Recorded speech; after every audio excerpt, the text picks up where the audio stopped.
Hi, everybody. I get to sing you a song. I get to read you a story. And I'm going to read to Ryan and Remy and Ethan today. Got some of my grandkids here with me today to read you Grandma Story Time. We're going to read Leapin' Larry's Scary Adventure. Leapin' Larry's Scary Adventure. The sun was almost down, but Leapin' Larry didn't care. He was having too much fun showing off for his bug friends, jumping here and hopping there, but when he jumped a little too high and hopped a little too far, he landed kersplush in the McDougal swimming pool. Kersplush. Can you see him there? He was having a lot of fun, wasn't he? At first, Larry wasn't afraid. After all, frogs are good swimmers, and the water felt nice and warm. Besides, he knew where he was. Cindy McDougal was Larry's best friend. So he swam around looking for a way out of the pond, but each time he tried to climb out, he slid back in the water. You see, the sides of the pool were very slippery. See, Ryan? See, he's slipping right back in the pool. He can't get out. Oh, no. If only Cindy were here, he sighed, she would know what to do. Ribbit, ribbit, he called, but no one answered. I'm not giving up, Larry said to himself. If I just stay calm and save my strength, someone will come along and help me. Someone going to come help him? Is someone going to come help him? After a while, a large leaf floated down from a nearby tree and landed on the water. Grateful to have something to hold on to, Larry swam over and rested his head on the leaf. Thank you, he whispered. You're welcome, Larry, the leaf replied. I'm glad to finally meet you. I'm Mr. Leaf.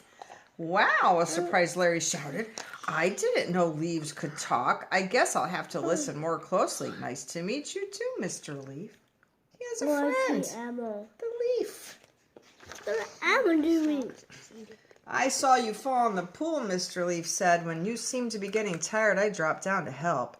Would you like to climb aboard and rest? I would love to, Larry said, not knowing if he had the strength. That's very kind of you. So the tired little frog took a deep breath, climbed up on Mr. Leaf, and fell fast asleep. He was tired, wasn't he?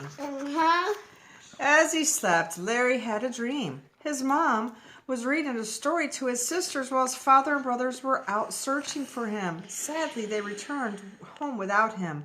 Discouraged but still hopeful, Larry's family joined hands and bowed their heads. Then Larry's father said a prayer asking for Larry's safe return.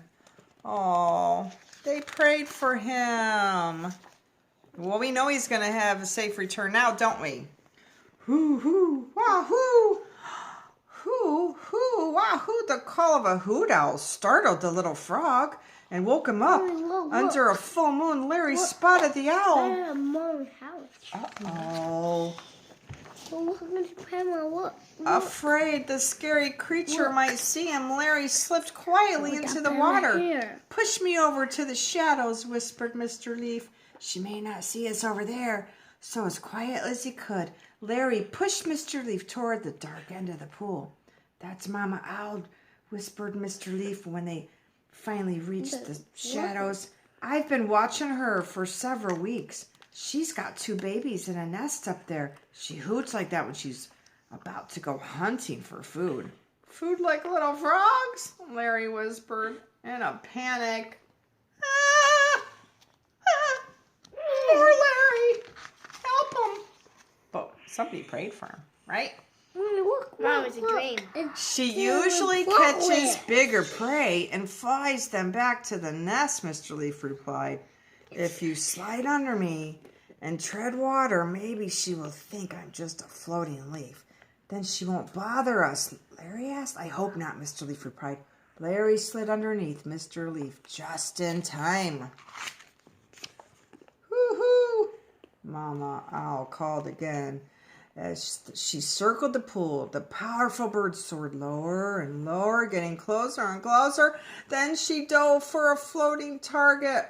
Her claws open and her sharp beak pointed at Mr. Leaf. Stop, Mama Owl, Mr. Leaf shouted. Please stop. Startled by Mr. Leaf's cry, Mama Owl just missed him and landed by the pool. I didn't know it was you, Mr. Leaf, Mama Owl explained. I'm sure glad you yelled. Me too, Mr. Leaf smiled. Besides, your hungry babies would not find me very tasty. That's probably true, Mama Owl laughed. Speaking of hungry babies, she sighed, I hear them calling, and off she flew.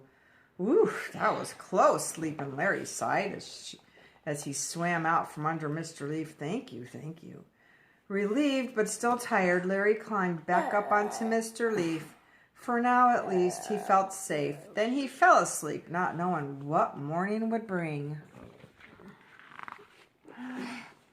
Larry, wake up! Cindy McDougal shouted from the side of the pool as the sun was coming up. I'm sure glad to see you, Larry shouted as he rubbed his eyes. What happened? She called to her friend. Did you fall in? It's a long story, Larry replied. Can you scoop us up in your net? Sure thing, she replied. And before they knew it, Larry and Mr. Leaf were safely on the ground. Larry was so excited he did a somersault and landed at Cindy's feet. Cindy McDougal, he smiled, I'd like you to meet my hero, Mr. Leaf. He not only saved me from drowning, but he saved me from Mama Owl. Gee, Cindy said, it's awfully nice to meet a two-time hero, Mr. Leaf, as she bent down to get a closer look. Nice to meet you too, Cindy, Mr. Leaf smiled. I'm going to carry you home, Cindy said to Larry. You must be tired. That's a fine idea, Larry replied, but I owe my life to Mr. Leaf. He's coming home with me. Cindy arrived at Larry's house with Larry and Mr. Leaf fast asleep in her arms. Larry's parents were overjoyed to see that their prayers had been answered, but they let Larry and his new friend sleep. We'll celebrate later, Larry's father said. As Cindy got ready to leave, Larry's father handed her a tiny rosebud. This rose stands for love, he said, the kind of love I feel for my own children. You're always welcome to visit our humble home. On that happy note, Cindy headed for home as she skipped along. Dexter Duck, a fun-loving friend from her parents' pond, circled overhead, playfully soaring and diving. Suddenly, the little girl took off running. I'll race you to our pool for a swim, Cindy yelled to Dexter. Hey, that's not fair. The surprised duck yelled as he flew after her. Yes, things were back to normal, at least for now. I think that was a dream. The end. So what did this book tell you? That you can help people and be a hero yourself, right? And that God answers prayers. He got safely home. Thanks for coming. Thanks for letting me read. Everybody say goodbye. Bye. Bye. Bye. Bye.